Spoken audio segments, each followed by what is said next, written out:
Hey, it's MOTARDYODA with a little video that is going to address something that I have not seen done on YouTube. It's a little frustrating why I can't find a lot of information on this, but what I'm talking about is a very simple compression test.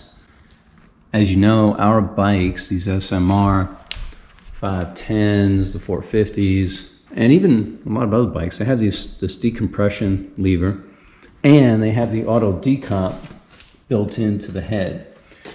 So there's some issues when we're trying to do a compression test because we're not going to get a real good reading. Now, you will find videos that talk about how you can go in there and kind of clamp down that release on the auto decomp and then go to the extreme of trying to get a real compression test. For all practical purposes, as far as I'm concerned, that's overkill. If you know your bike and you've had it for a while, or if you have several bikes, there's a couple of simple things you can do to kind of monitor the compression. And what I've done is I've had a kit, and every time I've done a rebuild, I just go ahead and get a reading. And it could be any motor, bike, any lawnmower, any weed whacker, whatever you're doing. So get a compression reading after you do the work. And keep in mind that there's a lot of things that go into this. The compression ratio of the bike, your altitude, this all factors in, but we'll get to that later. The most important thing is what I call getting a base level of compression for the rebuild. And I found it to be pretty consistent on these motors. So with the kit that I have, not a fancy kit, you can probably get it for $25 at on any site. But basically, all you're going to do with that kit is, let me just see where the heck I even have it. Oh, here it goes. So in this case, it's an old Tusk kit, and it's got a series of adapters for different spark plugs, and it's got the hose, it's got the gauge, and it's got the fitting, several different fittings. Hopefully one will fit your bike or motor, but in this case we're focusing in on the SMRs.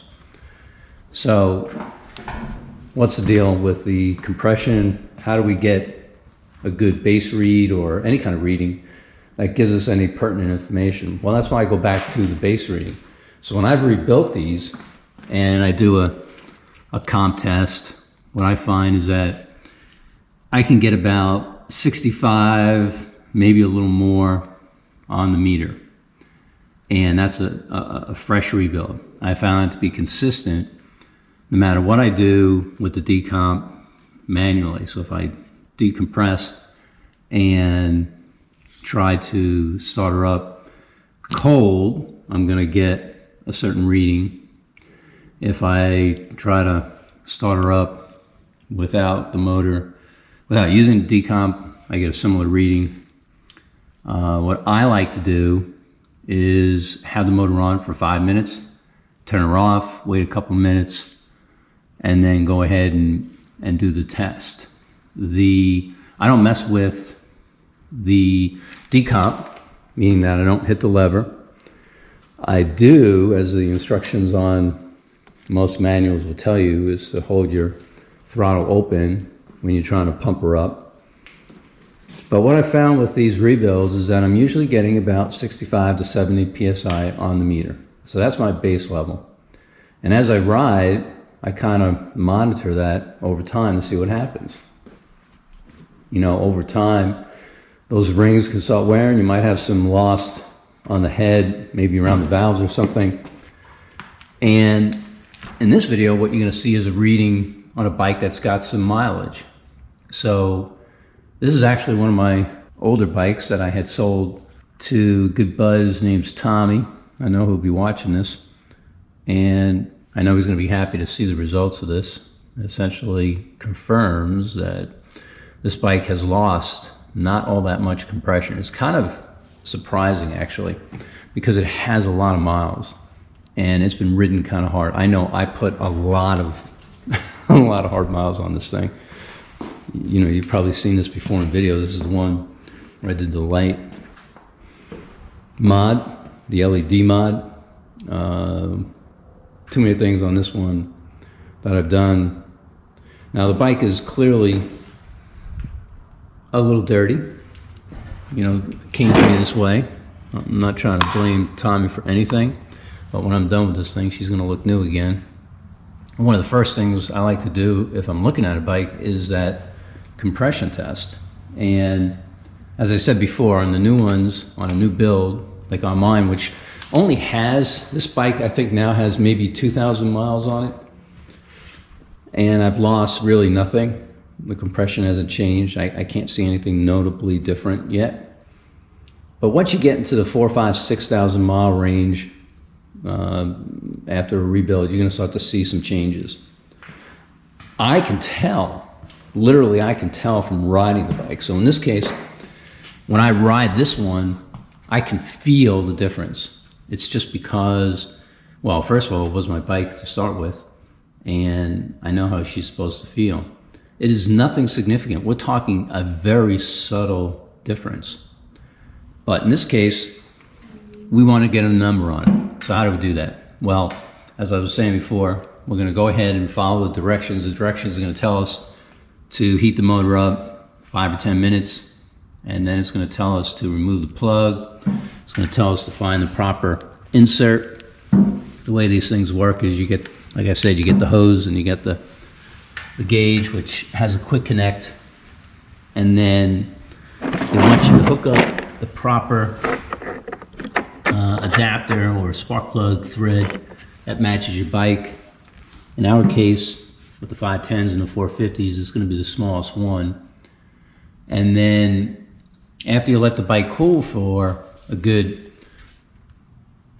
couple of minutes, you don't want it to cool too much. You want that expansion in there. You know, you want everything to get warmed up and kind of normal as far as under normal operating conditions are concerned. So you want it a little warmed up. 5 minutes I find seems to be good no matter what time of the year. And then I shut it down, like I said. And I'm pretty good at removing the plug even with the head being hot. So I might wait a minute or two, but then I'm right in there. So in this case, I warmed her up, and it's kind of hard for me to show how I put this in. But basically, what you're going to do is you're just going to kind of slide it in there, and you're just going to twist the cable, this little rubber hose, because those threads actually go in pretty easy.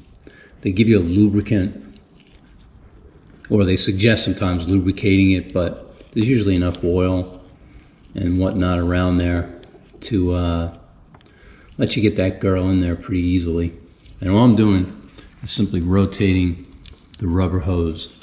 Now, I've noticed in a lot of the product reviews, and in particular the manufacturers, they say that you should only tighten this hand tight, right? And you'll be good, because you got these little rubber seals on there. It's like a little O-ring. Well, I'm gonna have to say that that's not true, because it's very hard for you to get a real good seal with just your hand. I've found too many times where I'm not getting an accurate read. I mean, I'll pump her up and something's off, and I'll take a look at this thing, and then I'll find out that she's just not down there enough. So what I do is I just use a pair of needle nose, and I'm just gonna give her a tiny little extra twist there, just a little bit, just to make sure that she's good and snug. Now she's not going anywhere, so I'm confident I've got a good seal there. And at this point, we're gonna zero her out. So we do that by hitting that little button. As far as the actual test, it takes about 5 or 8 turns on the e-start to get her to start pumping up. And it will take a little bit. So my first advice is to make sure that you got a good battery. I forgot to mention that, because we want to be able to, well, we want to be able to turn her over pretty easily without touching that decomp.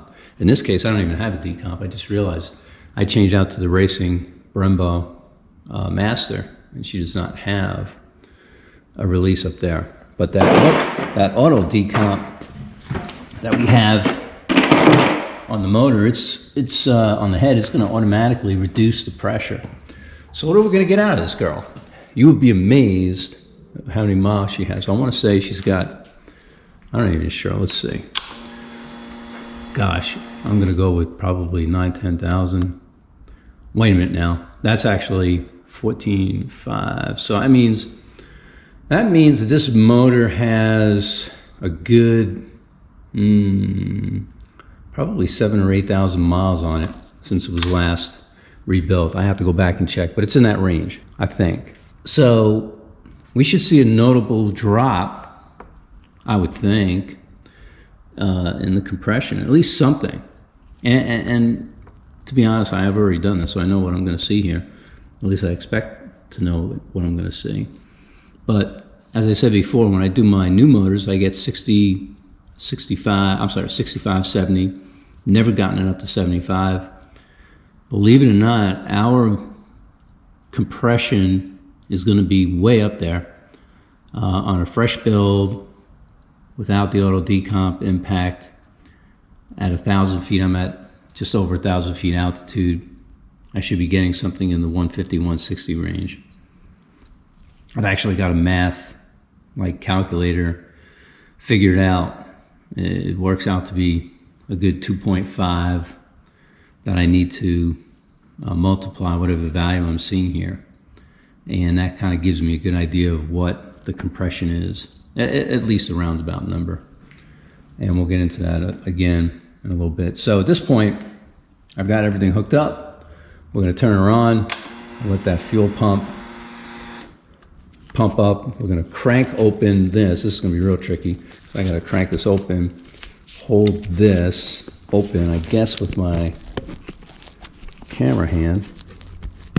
And then I'm going to press on this E-start here, and we're going to start getting a reading. So what I'd like to do, I'm going to hold, I see how I'll do this. I'll hold it with my right hand, and you'll get to see how this pumps up.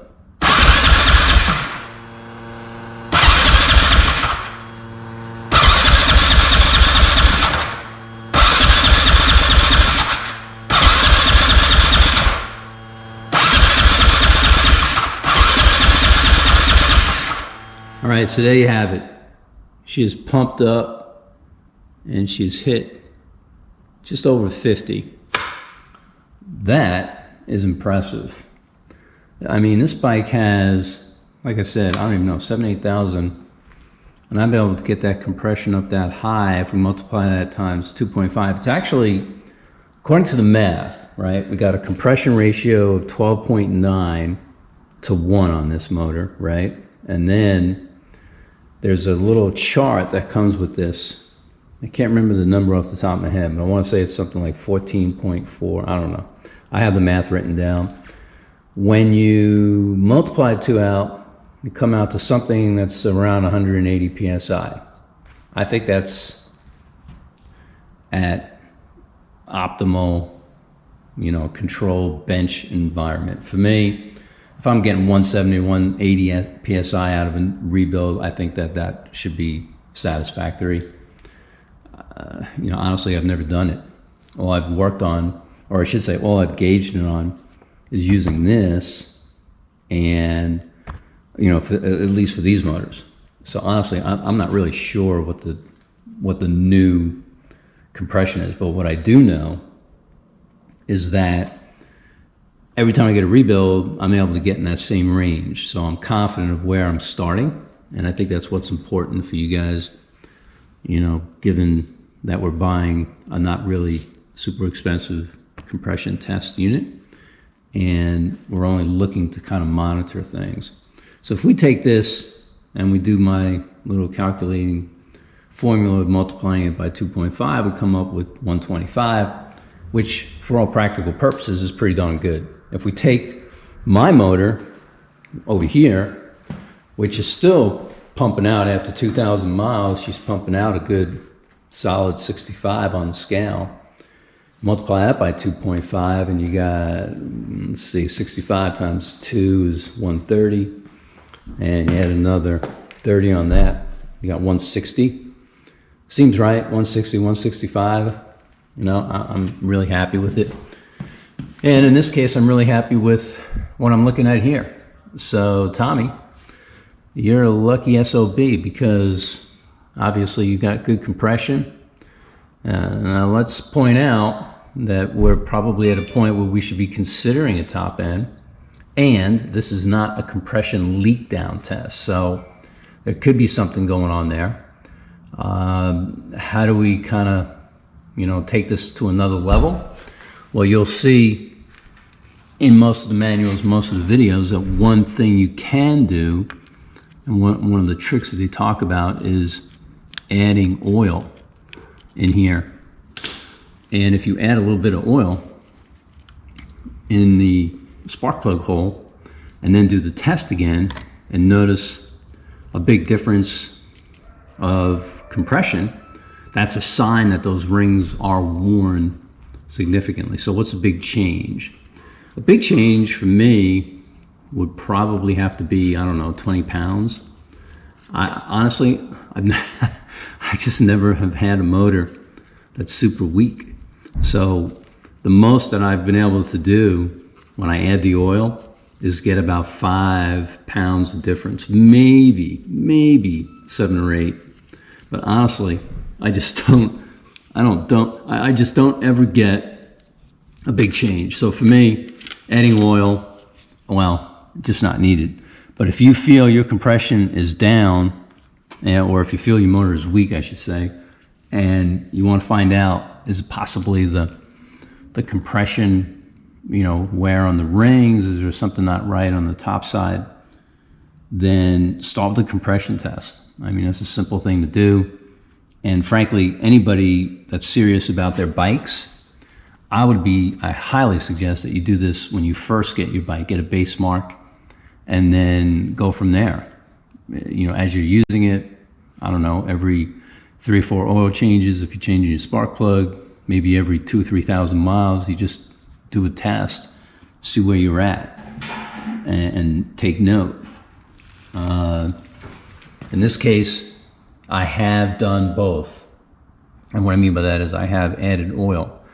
On my bike, when I add oil, I think the gauge goes up a little bit. It's very, very hard to say. As surprising as it sounds, it's almost impossible to see a change. And again, that goes back to the fact that the motor is relatively new, so I guess it shouldn't be a surprise. On this one, it went up not even 5 pounds. So there's just not a lot of wear on those rings. She's seated pretty well, doing a pretty good job. That's not to say that there's something else that might not need to be replaced, Tommy. So you can keep riding her. I would say based on the mileage that you've put on her since you've gotten the bike from me, you might be able to squeeze another 1,000 or so out of her another season, because it just looks like you're not riding it too much.